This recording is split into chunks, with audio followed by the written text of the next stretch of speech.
आणि यानंतरची एक मोठी बातमी आहे। MiG-21 लढाऊ विमान आज निवृत्त होणार आहे। 60 वर्षांहून अधिक काळ सैन्याला MiG-21 ची मदत झालेली होती। आकाशाचा अथक पहारेकरी आणि लीजंड म्हणून या MiG-21 ची ओळख आहे।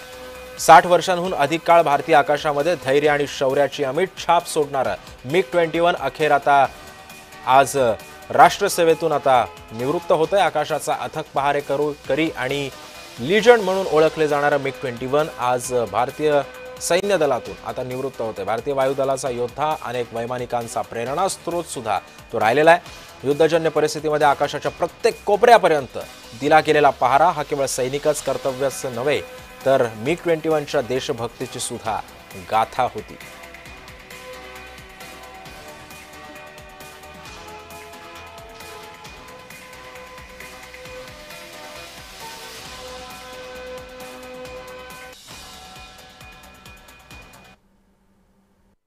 USSR कडून आपल्याला हे विमान मिळाले आणि हे विमान या विमानाने अतिशय चांगलं असं काम केलं।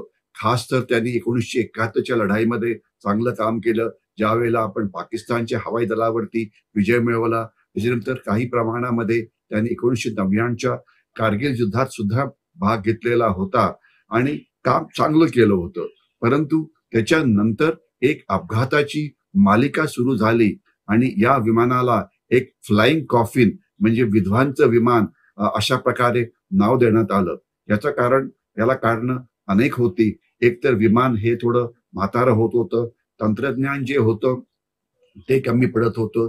त्याला अनेक वेळा अपग्रेड करायचा प्रयत्न केला, पण ते अपग्रेड पुरेसे झाले नाही आणि जवळजवळ 400 अपघात झाले या विमानाचे आणि 200हून जास्त वैमानिक या लढाईमध्ये, या ट्रेनिंग मध्ये हे मारले गेले।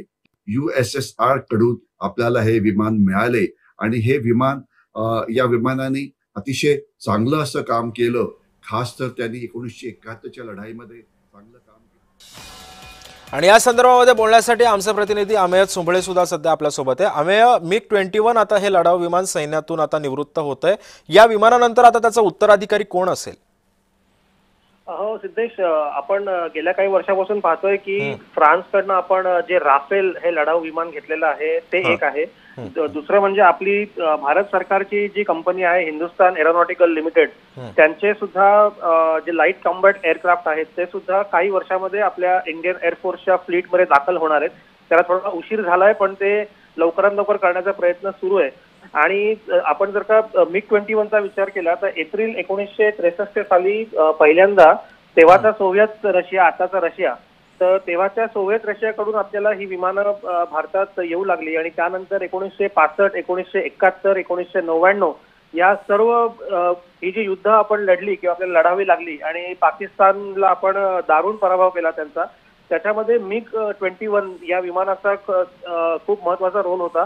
आणि आपण जर का पाहिलं तर MiG-21, 23, 25, 27 अशा अनेक त्याच्या सिरीज आहेत आणि इंडियन एअरफोर्सनी हे जे विमान आहे ते वेळोवेळी अपग्रेड पण केलेलं आहे। म्हणजे 1963 साली जे बनवलं ती फक्त विमानाची बेसिक बॉडी जी आहे किंवा चेसी जी आहे ती सेम राहिली, पण आतापर्यंत जे अत्याधुनिक त्याच्यामध्ये सिस्टम्स लागतात किंवा शस्त्रास्त्र डागण्यासाठी जी यंत्रणा लागते ती सगळी आपण अपडेट करत होतो। मात्र जसं आपल्याला ब्रिगेडियर हेमंत महाजन सरांनी सांगितलं की त्याचे अपघात खूप जास्त वाढले होते।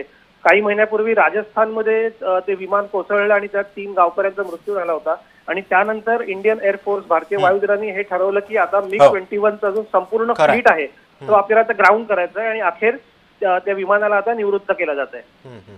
नक्कीच, धन्यवाद अमेय तुम्ही दिलेल्या या माहितीबद्दल।